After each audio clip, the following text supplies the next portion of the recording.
আপনারা দেখছেন ২১শে টেলিভিশন। এখন রয়েছে দেশের পুঁজিবাজার পরিস্থিতি নিয়ে বিশেষ আলোচনা। আর এই আলোচনার জন্য আমাদের সঙ্গে যুক্ত হচ্ছেন বাংলাদেশ ফাইন্যান্স লিমিটেডের ব্যবস্থাপনা পরিচালক ও প্রধান নির্বাহী কর্মকর্তা মোহাম্মদ কায়সার হামিদ। মোহাম্মদ কায়সার হামিদ, আপনাকে স্বাগত ২১শে বিজনেসে। আপনাকে ধন্যবাদ। আমরা দেখেছি বাংলাদেশ ব্যাংক, বাংলাদেশ এসিসির একটা মিটিংয়ের পর মার্কেট বেশ একটা ভালো টার্ন নিয়েছিল এবং তারপরে বাংলাদেশ ব্যাংকের একটা বিজ্ঞপ্তির পরে কিছুটা মনে হচ্ছিল যেন একটু নেগেটিভ ট্রেন্ড, বাট সেদিনও কিন্তু মার্কেট ভালো ছিল এবং টানা ৩ কার্যদিবস মার্কেট ভালো থাকার পর আজকে কিন্তু এখনও পর্যন্ত আমরা ব্রেক ইভেনে দেখতে পাচ্ছি ডিএসসির প্রধান সূচকটিকে।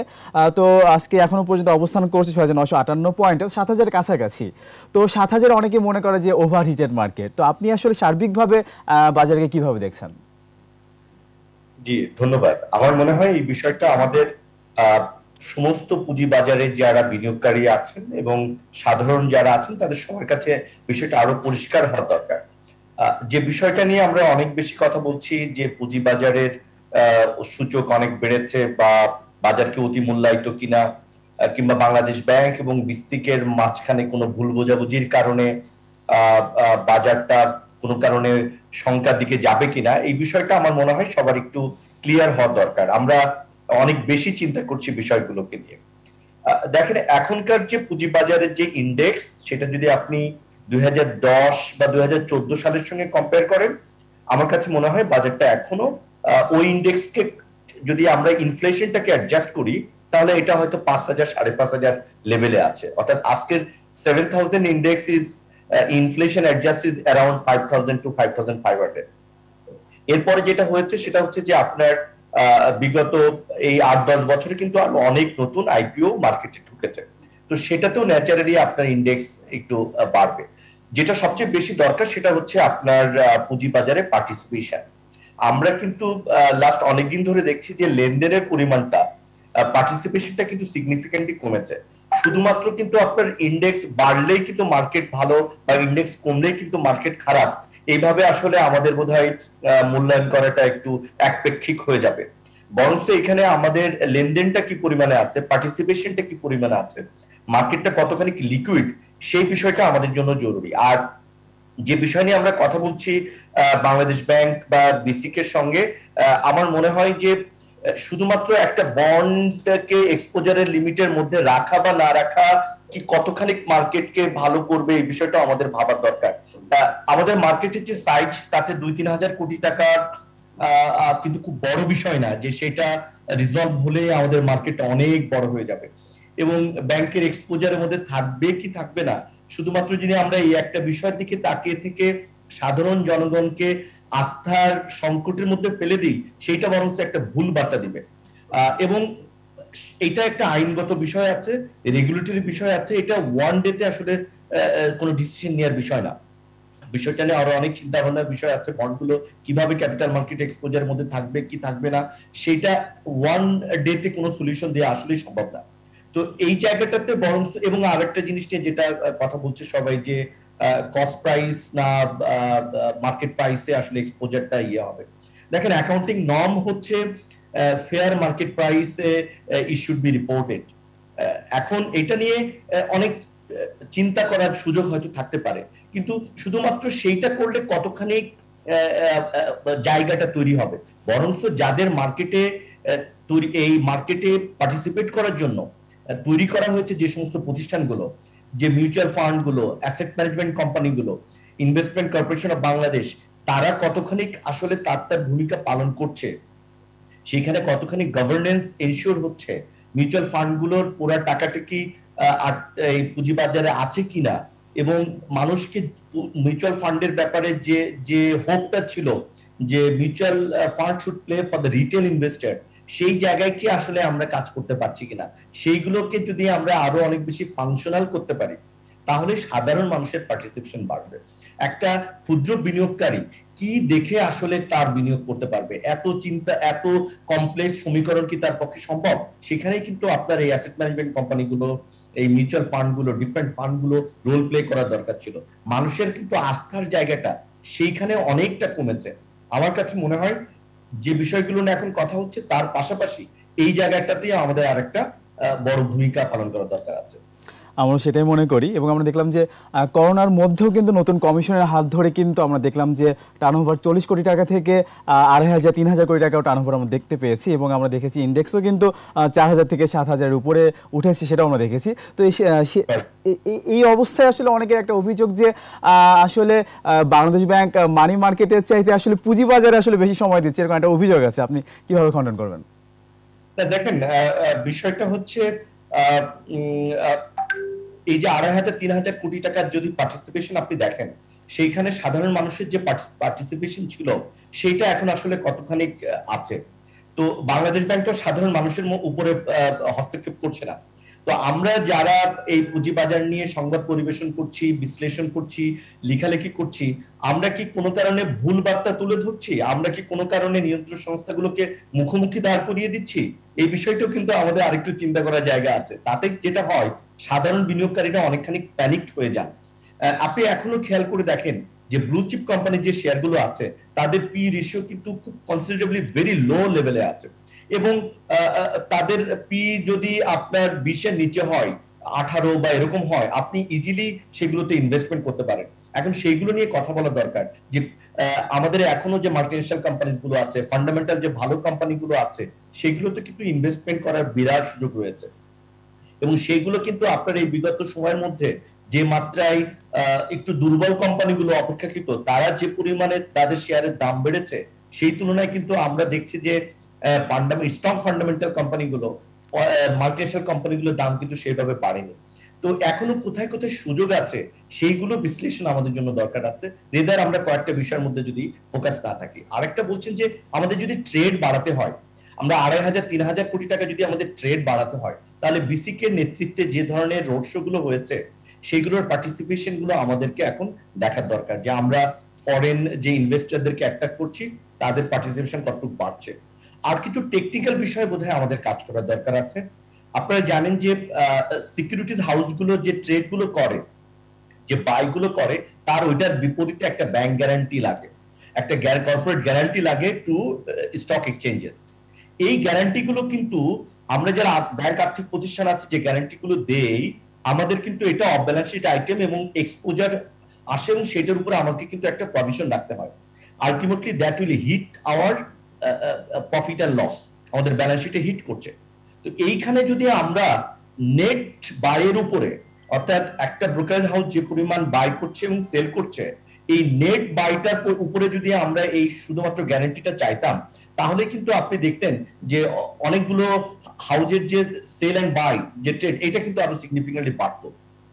তো আমাদের এখন যদি মেম্বার মার্জিনের লিমিটগুলো আমরা বাড়াই এবং মিউচুয়াল ফান্ড সহ প্রাতিষ্ঠানিক বিনিয়োগকারীর মধ্যে যে ধরনের সংস্কারগুলো দরকার আছে, গভর্নেন্স এনশিওর দরকার আছে, সেগুলো যদি করি, আমার কাছে মনে হয় যে মার্কেটটা ইজিলি আমরা 2,500-3,000 কোটি টাকায় নিয়ে যেতে পারবো। আমরা সেটাই প্রত্যাশা করছি। আমরা ছোট্ট একটা বিরতি নিয়ে আসি। দর্শক, এবার নিচ্ছি একটা বিরতি, ফিরে আসবো একটু পরে, আমাদের সঙ্গেই থাকুন।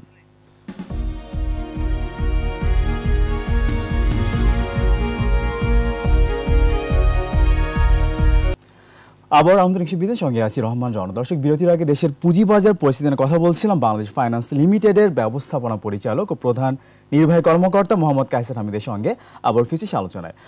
জনাব মোহাম্মদ কায়সার হামিদ, আমি একটু জানতে চাইবো যে আমরা জানি যে ব্যাংকগুলো, বাংলাদেশ ব্যাংক আমানতের সুদের হার বাড়ানোর জন্য বন্ডের মাধ্যমে, রেপোর মাধ্যমে কিন্তু আগস্ট থেকে কিন্তু টাকা তুলছিল ব্যাংক থেকে, তো ডিসেম্বরে তোলা হবে না এরকমই আমরা জানি। তো এইটার ইফেক্টটা কি, সেই সাথে ডিসেম্বর ক্লোজিং, এই বিষয়টা কিভাবে দেখছেন, এটার ইফেক্ট, সেই সাথে এনপিএল নিয়ে একটু জানতে চাই আপনার কাছে।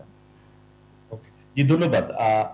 যে বিষয়টা হচ্ছে, আমরা দেখছিলাম যে আমাদের লিকুইডিটি মার্কেটে এক্সেস লিকুইডিটি আছে বলে আমরা মনে করছিলাম এবং যেটা হলে হয়তো ইনফ্লেশন বেড়ে যেত, যার কারণে আমরা বাংলাদেশ ব্যাংকে দেখেছি যে রেপোর মাধ্যমে মানি মার্কেট থেকে টাকাটা তুলে নিয়েছে। কিন্তু আমরা যদি আরেকটু ডিপ আকারে দেখি, তাহলে দেখবো যে এক্সেস লিকুইডিটি আসলে সব ব্যাংক বা আর্থিক প্রতিষ্ঠানের ক্ষেত্রে ঘটনাটা সত্য ছিল না।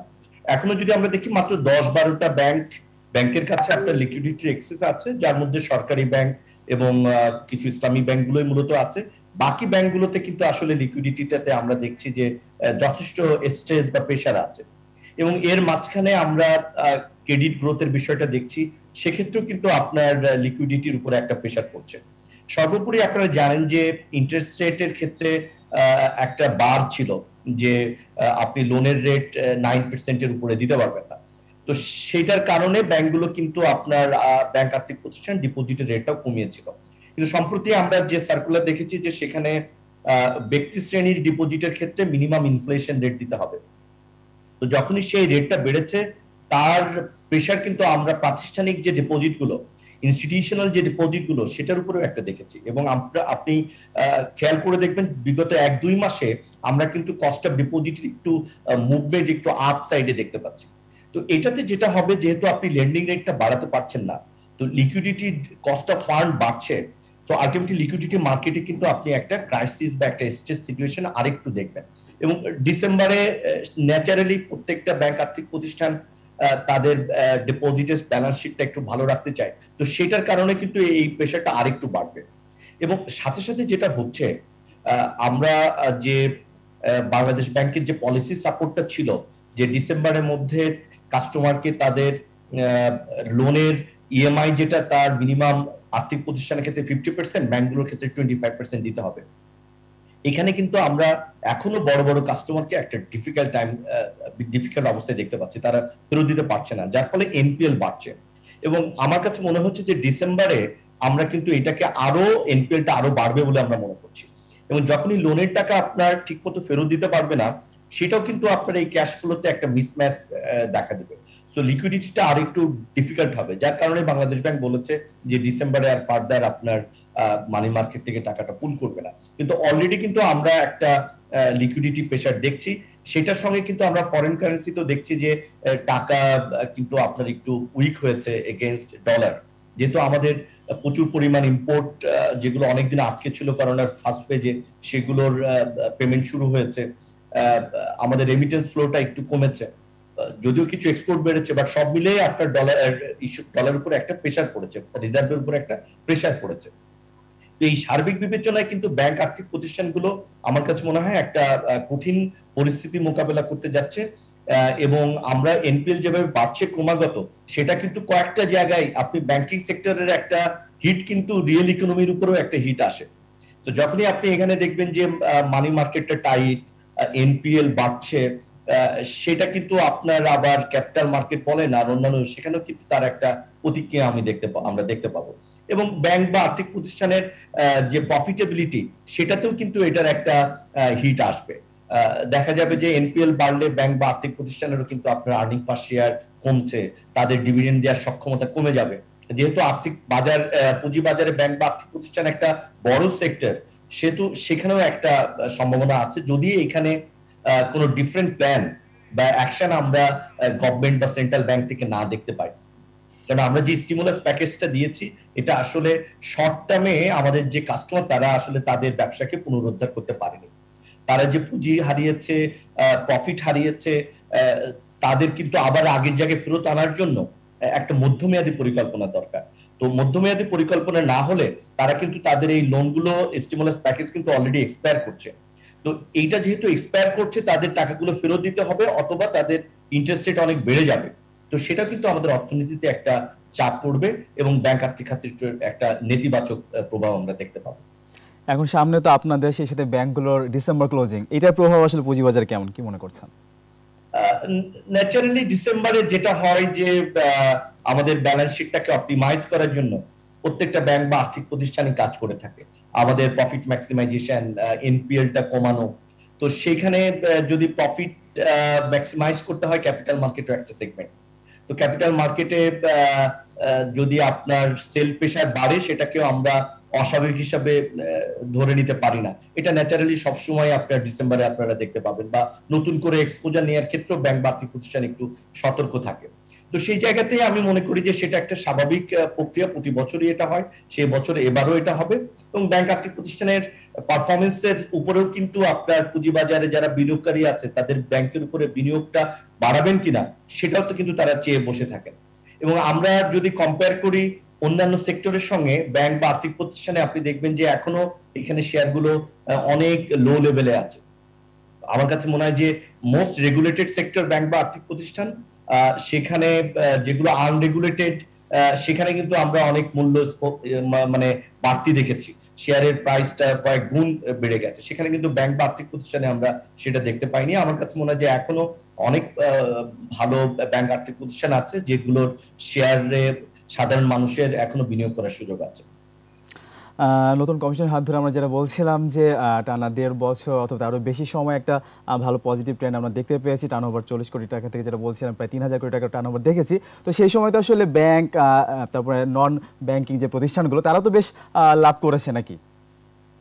না, অবভিয়াসলি আপনি এই কমিশনের হাত ধরে যে সংস্কারগুলো হয়েছে এবং তাতে যে পার্টিসিপেশন, তাতে ব্যাংক আর্থিক প্রতিষ্ঠান প্রত্যেকেরই কিন্তু আপনার প্রফিটে একটা উল্লেখযোগ্য সংখ্যা। আমরা Q1, Q2, Q3 তে যে ডিসক্লোজার দেখেছি, আমরা দেখেছি যে ক্যাপিটাল মার্কেটে একটা বড় কন্ট্রিবিউশন আছে এবং অফকোর্স সেটা কন্টিনিউ থাকবে। আমার কাছে মনে হয় যে এখন কিছু আমাদের ফান্ডামেন্টাল কিছু জায়গায় কমিশনের হাত দেওয়ার সময় এসেছে, যেহেতু অনেক ছোট ছোট জিনিসগুলো ইতিমধ্যে অ্যাড্রেসড হয়েছে। আমাদের যে এসএমই বোর্ড করা হয়েছে, আমার কাছে মনে হয় বিষয়টাকে আরো একটু যদি আমরা সহজ করে দেই, যে একটা স্ট্রাকচার করে দিই। এসএমই মানেই তো সেখানে আসলে এত রেগুলেটেড ডকুমেন্টেশন পাওয়া ইজ ভেরি ডিফিকাল্ট। তো তাদেরকে যদি আমরা নিয়ে আসতে চাই 8-10-15 কোটি টাকা যাদের আপনার সাইজ, তাদেরকে যদি আমরা পুঁজিবাজারে নিয়ে আসতে চাই, মার্কেটটাকে ভাইব্রেন্ট করতে চাই, এই প্রসেসটাকে আরেকটু সহজ করতে হবে। আর বন্ড যেগুলো আমরা বিসিক থেকে অ্যাপ্রুভাল দেখছি, সেগুলো আসলে কতখানি মার্কেটে পুঁজিবাজারে লিস্টেড হচ্ছে, সেগুলো কতখানি ট্রেড হবে, এই বিষয়টাও আমাদের বোধহয় ভাবার দরকার। তো বন্ড মার্কেটে যদি আমরা মনে করি যে এটাকে এনরিচ করতে হবে ইকুইটির বাইরে, তাহলে সেইখানেও ইনফ্রাস্ট্রাকচারটা ডেভেলপ করতে হবে। কিভাবে ট্রেড হবে, ভ্যালুয়েশনটা কিভাবে হবে। আমরা এখনো জানি যে আপনার যেগুলো বন্ড, আপনার পারপিচুয়াল বন্ড, সেগুলোতে কিন্তু কুপনটা কিন্তু গ্যারান্টেড না। এই জায়গাগুলো কিন্তু আমার মনে হয় যে এখনো ক্লারিফিকেশনের দাবি আছে। প্লাস বিসিক যে সমস্ত ইনিশিয়েটিভ গুলো নিয়েছে, অনেকগুলো ইনভেস্টিগেশন, অনেকগুলো কথা আমরা শুনেছি, সেগুলোরও আমার মনে হয় যে ক্লোজ করা দরকার, ক্লারিফিকেশন দরকার, যাতে সাধারণ মানুষ আস্থাটা যেরকম বিশ্বাস রাখে এই কমিশনের উপরে, যে পরিমাণ আস্থা তাদের আছে সেটাকে বজায় রাখার জন্য বিসিকের এই জায়গাটা নজর দিয়ে আরো ক্লারিফিকেশন দরকার বিসিকের এর থেকে। আমরা সেটাই প্রত্যাশা করি। এবং সাম্প্রতিক সময় আমরা দেখলাম যে সূচকের সর্বোচ্চ অবস্থান ছিল 7367-এর আশেপাশে। তো সেখান থেকে এখন কিন্তু খুব বেশি কমেনি, আসলে এখনো কিন্তু 7000 আশেপাশেই। তারপরেও অনেকের পোর্টফোলিও সাইজ কিন্তু 40 থেকে 50% আসলে কমে গেছে। এই বিষয়টাকে আপনি আসলে কিভাবে দেখছেন? দেখেন, আমরা ইন্ডেক্সটা নিয়ে শুধুমাত্র বলছি। এখন আপনি যদি একটা দুর্বল মৌলভিত্তির শেয়ার অনেক উঁচু দামে কিনে থাকেন, আপনি হয়তো 50 বা 100 পয়েন্টে পড়লেই ওই শেয়ারটা কিন্তু অনেক বেশি পড়বে, বিকজ সেই ইন্ডেক্সে খুব বেশি কন্ট্রিবিউট করে না তার সাইজের কারণে। যেহেতু আমরা দেখেছি যে ছোট ছোট শেয়ার গুলোই, ছোট পেইড আপ বা ইকুইটি শেয়ার গুলোই অনেক বেশি মূল্যায়িত হয়েছে। সেখানে বড় পেইড আপ ক্যাপিটালের যে শেয়ার গুলো, সেগুলো 1 টাকা 2 টাকা কমলে কিন্তু সূচকের উপর অনেক বেশি প্রভাব পড়ে। তো শুধুমাত্র সূচক দেখেই মার্কেট ভালো বা মন্দ বলাটা, সাধারণ ব্যক্তি হিসেবে বিনিয়োগকারীদের লাভ বা লোকসানের হিসাবটা কিন্তু সেখানেই না। তো আমরা এইটা আমার কাছে মনে হয়েছে যে সূচক হয়তো অল্প কিছু কমেছে, কিন্তু অনেক বিনিয়োগকারীরা লোকসানে চলে যাওয়ার পিছনে হয়তো তাদের যে যে স্টক গুলো তারা সিলেক্ট করেছে, সেগুলো কতখানি ফান্ডামেন্টাল ছিল, সেগুলো কি অতি মূল্যায়িত ছিল কিনা, সেই বিষয়টা আসলে তাদেরকে আবার একটু ভেবে দেখতে হবে। বাট এখনো এটা তো সবসময় শুধু লাভ হবে না, আপনাকে পোর্টফোলিও একটা ডাইভার্সিফিকেশন আনতে হবে।